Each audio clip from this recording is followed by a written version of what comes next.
Bonsoir et bienvenue dans un nouveau numéro de Hightech 221. Le Deep Learning, vous connaissez? Je suis sûre que non. C'est un événement qui parle encore de l'intelligence artificielle. Vous me direz que l'intelligence artificielle, c'est vraiment le mot-clé de l'année 2019 en ce qui concerne le digital.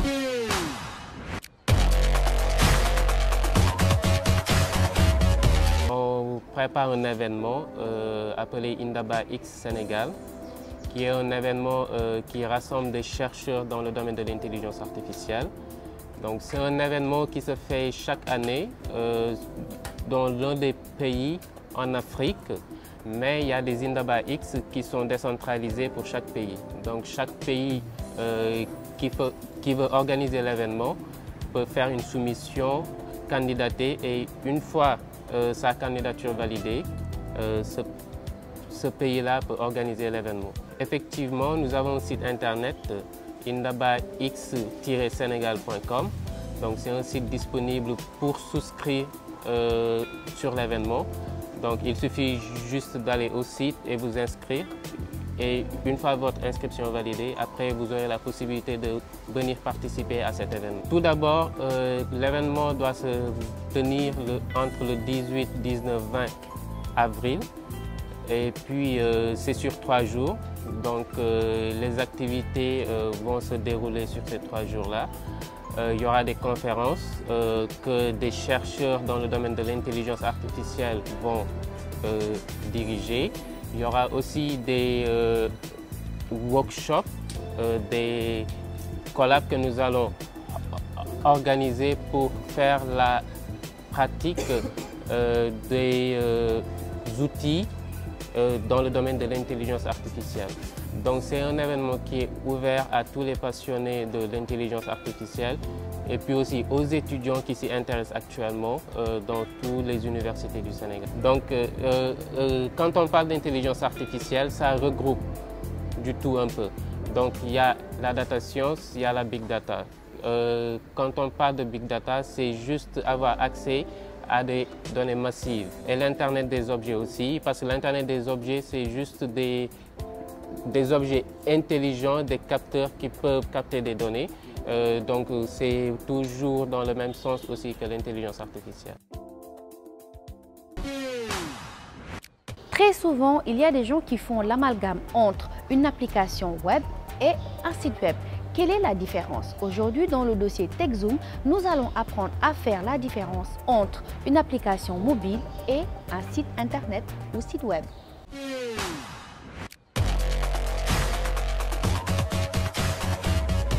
Bien que lues sur le même support, les applications mobiles et les sites web mobiles sont très différents. Une application mobile est un logiciel qui sera téléchargé sur un appareil mobile, alors qu'un site web mobile est simplement un site internet adapté au format de smartphone et tablette. C'est quoi une application mobile? C'est un logiciel applicatif qui nous permet de développer des appareils électroniques tels qu'un téléphone portable, un baladeur.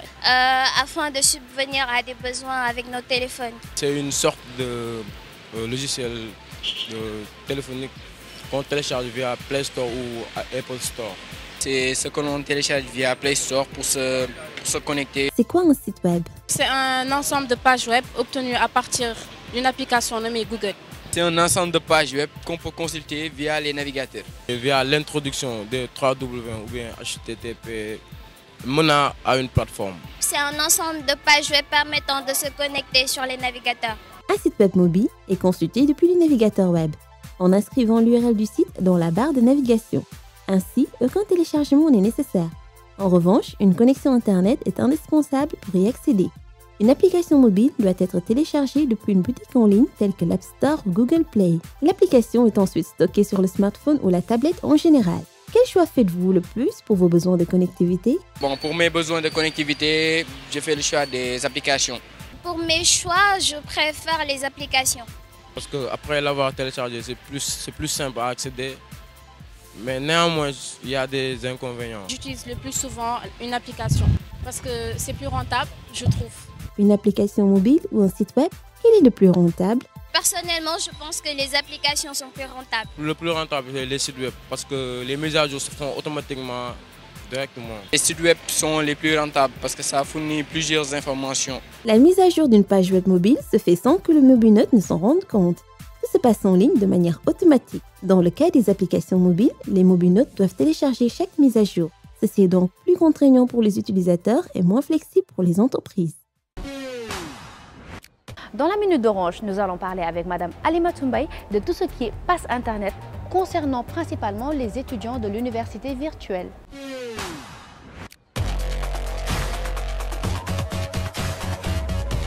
Bonjour chers téléspectateurs, donc je suis Halima Toumbay, responsable du marketing Internet mobile chez Orange et aujourd'hui nous vous apportons une nouveauté pour les étudiants, pour les élèves, pour le corps professoral et c'est le Pass Éducation. Donc ce Pass Éducation là s'inscrit dans le programme des grandes universités numériques. Il est pas cher, il coûte 100 francs, donc avec 100 francs vous avez la possibilité d'accéder à 100 émos. Donc, qui sont utilisables sur les contenus UIT, UVS, CNED, surtout l'Université virtuelle du Sénégal qui est notre partenaire privilégié. Une nouveauté, le pass sans émo à 100 francs, donc qui est dédié à ces contenus-là et qui est disponible au Jazz 1, 2, 3, 4 Jazz. Donc le pass éducation est également disponible sur l'application Orange et Moi, donc qui est souvent utilisée par les jeunes, pour suivre également des cours sur les métiers du multimédia, sur l'audiovisuel. Vous avez la possibilité de les retrouver sur la plateforme de UVS, donc Université virtuelle du Sénégal. Augmentez vos connaissances et en savoir plus à 100 francs. Alors pour finir, dès que vous avez votre pass sans émo à 100 francs, donc que vous aviez pris sur l'application Orange et Moi, n'hésitez pas à relire vos SMS, vous recevrez les liens de l'ensemble de nos partenaires UVS, UIT, CNED et UVT. Le mot de la fin, c'est formez-vous un peu plus. Chaque jour, davantage avec Orange.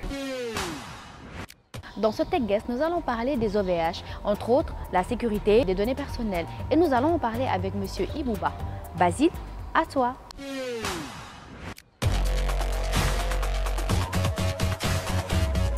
Monsieur Ibouba, bonjour. Bonjour. Alors, vous êtes expert IT, vous êtes partie de la grande famille OVH, ancien directeur général de OVH Monde.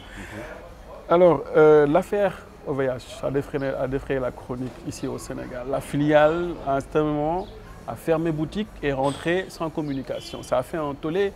Qu'est-ce qui explique cela? Tout dépend du management qui est proposé au niveau de la maison mère en France.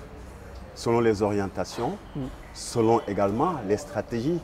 Parce que n'oublie pas que dans le cadre privé, c'est juste la rentabilité. Est-ce que ce marché, ça fait une dizaine d'années, j'ai eu le privilège en 2006 d'avoir mis la filiale sénégalaise. Est-ce que ce marché, au bout d'une dizaine d'années après, est rentable ou pas? Donc ce sont ces paramètres qui sont internes au management. Maintenant, dans la réalité des faits, le fait qu'il y ait un préjudice dans l'hébergement des données à un tiers, surtout qui est privé, et d'autant plus qui est extraterritorial dans le domaine sénégalais. Quel est le cadre juridique? Est-ce que les textes nous permettent de pouvoir porter assistance à ces citoyens qui subissent ce préjudice dans le cadre professionnel et autres? Maintenant, dans la réalité, ce qu'il faut, à mon sens, c'est de pouvoir lancer à travers une structure, ça peut être aussi bien du secteur privé qu'étatique, un mémorandum ou bien une assistance d'abord par la collecte de l'information de ceux qui subissent ces préjudices et de pouvoir résolver de manière plus globale et non pas de cas par cas qu'on est en train souvent de faire parce que juste par amitié et également par un devoir moral. Parce que en réalité, ce qu'il faut tenir compte, OVH a beaucoup grandi et maintenant est vraiment resté dans une zone fort capitaliste. Mais on a vu aussi sur Internet que beaucoup d'internautes qui avaient des préjudices concernant ce départ, ils ont beaucoup crié, mais en fin de compte, il n'y avait pas de solution. Oui, il y a toujours des solutions. Mais l'écosystème sénégalais, que je connais assez mature, devrait se retrouver. J'interpelle souvent sur la souveraineté des données. Je suis quelqu'un qui a toujours défendu, qui a toujours voulu qu'au Sénégal, que nos données restent ici.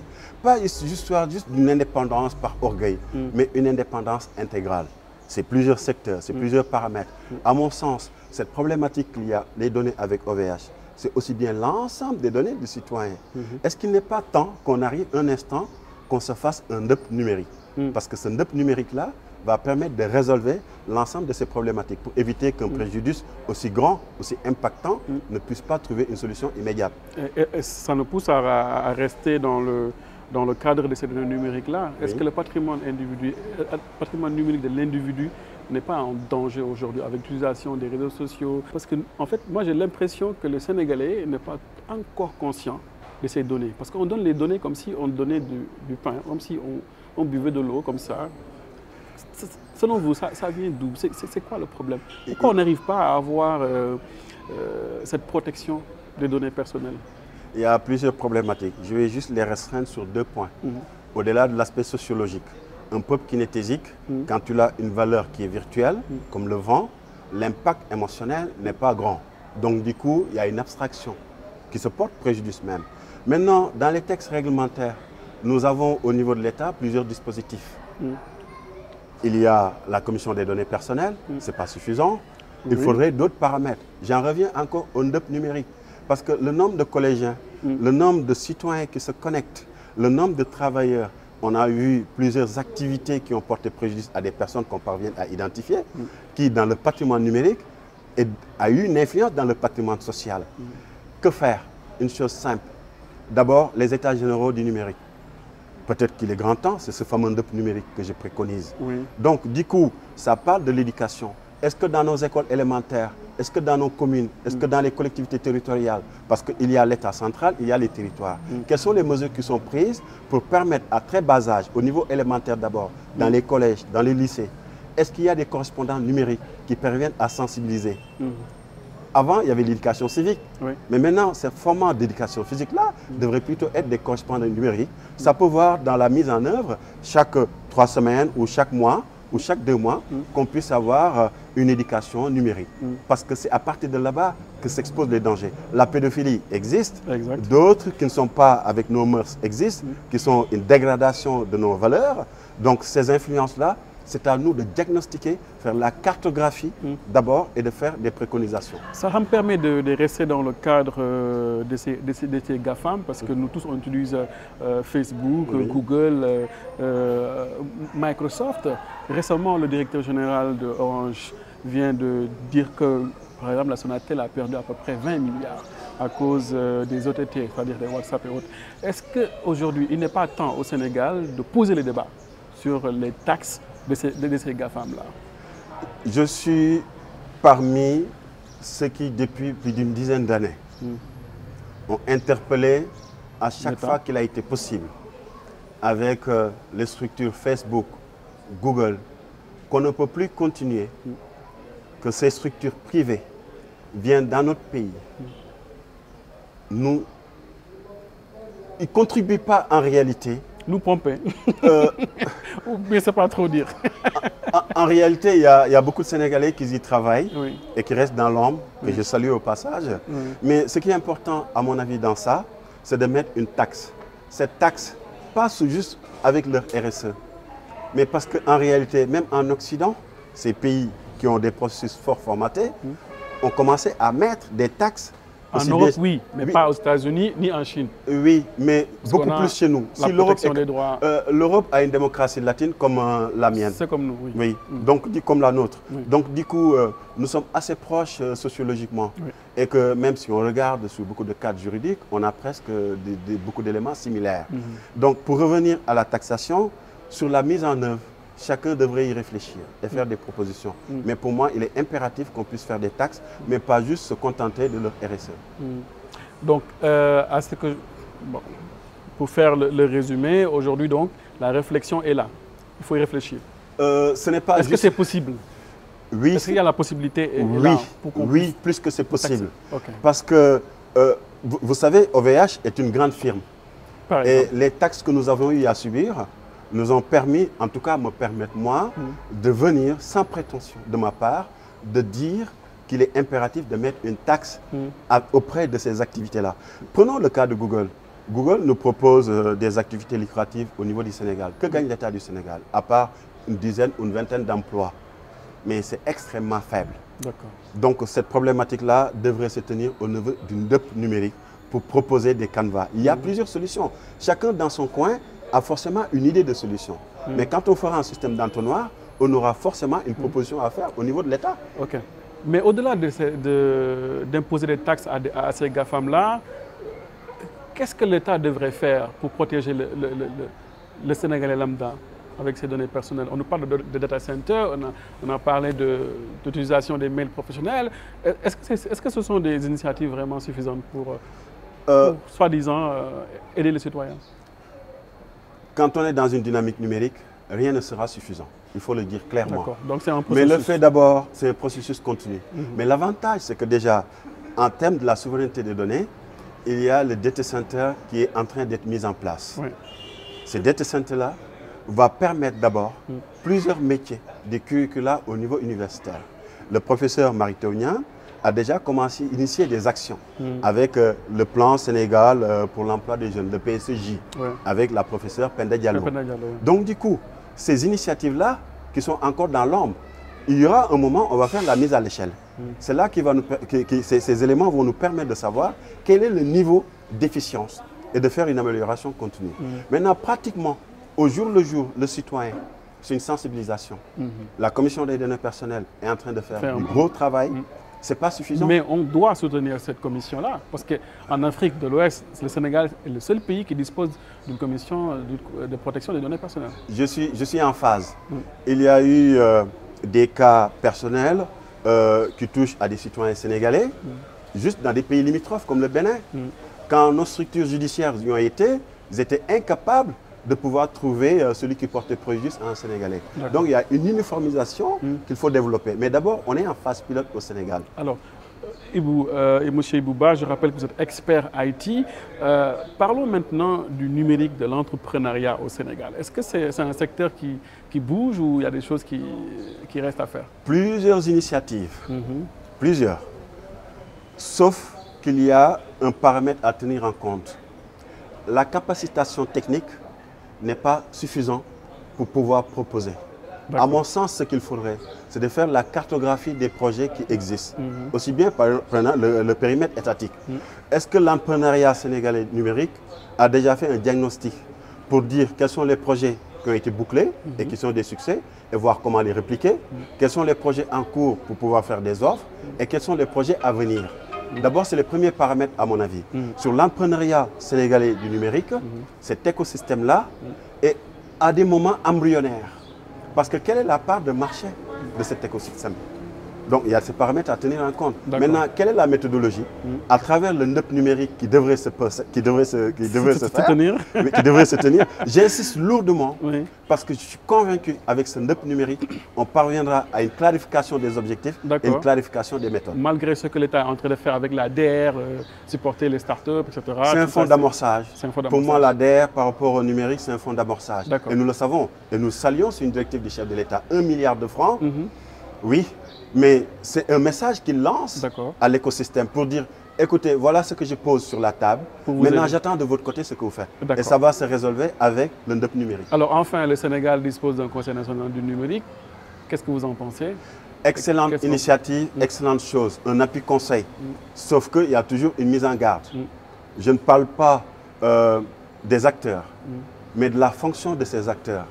Un directeur général d'une structure privée qui apporte un conseil.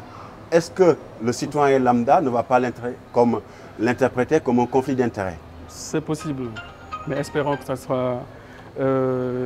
ce travail-là sera bien fait pour prendre en compte tout ce qui tourne autour du numérique au Sénégal. En tout cas, Ibouba, merci beaucoup. Je rappelle que vous êtes expert IT et ancien directeur général de OVH Monde. Merci d'avoir accepté notre invitation. Merci et tout le plaisir est à moi. Merci beaucoup. Merci aussi à l'hôtel Sousoum de nous avoir reçus. On se dit prochainement.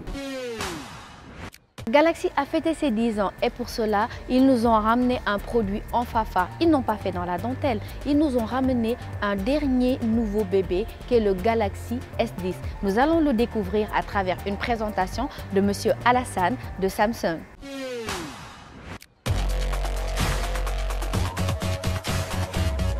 Merci Mary. Effectivement, Samsung fête ses 10 ans. Et pour ces 10 ans, nous avons apporté 3 nouveaux modèles. Le Galaxy S10e, le Galaxy S10 et le Galaxy S10 Plus dans sa déclinaison en blanc prisme. Nous avons un écran de 5.8 pouces pour le Galaxy S10e, 6.1 pouces pour le Galaxy S10 et 6.4 pouces pour le Galaxy S10 Plus. Donc le client verra pour la première fois un téléphone avec un écran Infinity Display. Donc nous l'appelons Infinity O. C'est-à-dire que vous aurez un téléphone avec juste un trou percé sur l'écran pour loger la caméra. L'écran a un affichage qu'on appelle un affichage cinématique. Ça veut dire qu'aujourd'hui, les clartés et les contrastes sont beaucoup plus améliorés, mais sans pour autant que l'écran soit agressif à l'œil. En plus, et pour une grande innovation, nous avons mis un lecteur d'empreintes sur l'écran. Mais ce n'est pas un simple lecteur d'empreintes. Ce lecteur d'empreintes-là est ultrasonique. C'est-à-dire que votre empreinte digitale sera reconnue par votre téléphone, que votre pouce soit mouillé ou bien qu'il soit un peu, on va dire, poussiéreux. En plus du lecteur d'empreintes qui est vraiment innovant, nous avons mis 3 capteurs pour l'appareil photo à l'arrière du S10 et 3 capteurs aussi à l'arrière du S10 Plus. À quoi ça sert ? Aujourd'hui, nos 3 capteurs ont des rôles qui sont vraiment identifiés et ciblés. Nous sommes capables de prendre des photographies à 123 degrés, c'est-à-dire que vous aurez un panorama qui est vraiment excellent avec ces appareils-là. Nous avons mis un nouveau système d'exploitation dans nos téléphones qu'on appelle One UI. Le client verra que tout ce qui est utilisation et tout ce qui est navigation sur le téléphone a été vraiment amélioré et ils verront vraiment la différence dans l'utilisation à une main du téléphone. Nous ne sommes pas arrêtés là.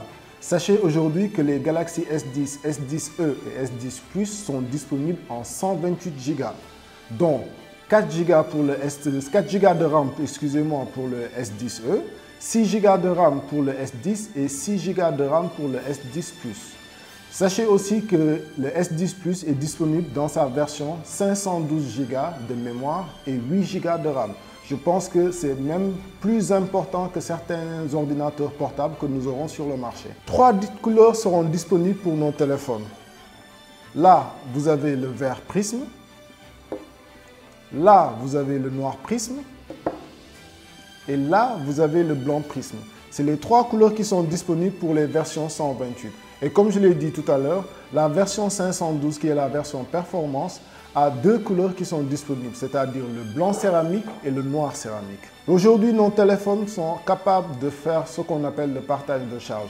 Certaines personnes me diront l'autonomie de la batterie. Sachez qu'il y a une intelligence artificielle qui travaille en osmose avec la caméra et les performances du téléphone. L'intelligence artificielle va tout le temps réguler la consommation de la batterie sur nos téléphones. C'est-à-dire que toutes les applications qu'on ne va pas utiliser ou bien presque pas utilisées en background vont être réduites pour avoir une autonomie de batterie qui sera vraiment importante. Derrière, nous avons introduit ce qu'on appelle, comme je disais, le partage de charge. Ça veut dire quoi? Par exemple, ma montre connectée qui est là, ou bien mes Galaxy Buds qui sont là, ou bien même si je dispose d'un autre téléphone, je suis capable aujourd'hui, si ce téléphone ou bien ce matériel-là est déchargé, de le charger avec mon téléphone. Qu'est-ce que je dois faire? Je prends ma montre. N'importe lequel des 3 modèles est capable de le faire. Je prends le S10, je viens sur le téléphone, j'active ici partage de charge là. Dès que c'est activé, on a la notification. Je pose mon téléphone, ma montre, je le pose sur le téléphone et vous voyez, la charge a commencé. Là, bon, j'ai assez de charge, j'ai 97%. Comme j'ai fait avec ma montre, je peux faire la même chose avec là, mes Galaxy Buds. Je le pose sur le téléphone, vous entendez le bip. Là, nous avons le voyant. Ça veut dire que la charge a commencé sur les Galaxy Buds. Et de la même manière, ce n'est pas seulement les matériaux Samsung. Ce n'est pas seulement les objets connectés Samsung. Ce n'est pas seulement les téléphones Samsung qui peuvent être rechargés, mais tous les téléphones, même des autres marques qui sont compatibles avec les 2 normes de charge sans fil, peuvent être rechargés par nos téléphones. Le ruban à mesurer est resté pendant presque 100 ans inchangé. Mais ça, c'était avant l'arrivée du digital. Et aujourd'hui, nous allons bien sûr vous présenter la version 2.0 du ruban à mesurer qui s'appelle eTape 16.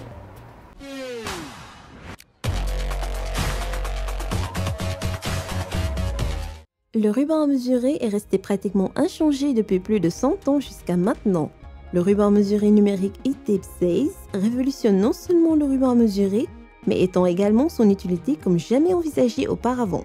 Le grand affichage numérique facilite la lecture, tandis que les fonctions avancées sont facilement accessibles. Ces fonctions incluent 3 mémoires, les unités américaines ou métriques, le calcul de la ligne médiane et les mesures de remise à zéro, intérieure et extérieure. En plus de ces fonctionnalités avancées, l'eTape 16 intègre un design moderne et élégant. Fabriqué en plastique polycarbonate, l'eTape 16 est conçu pour durer dans les environnements les plus difficiles. Avec NYX Mini Color Sensor, vous pouvez désormais numériser tout ce qui vous passe par la tête, allant de votre pull préféré à votre collation. Découverte.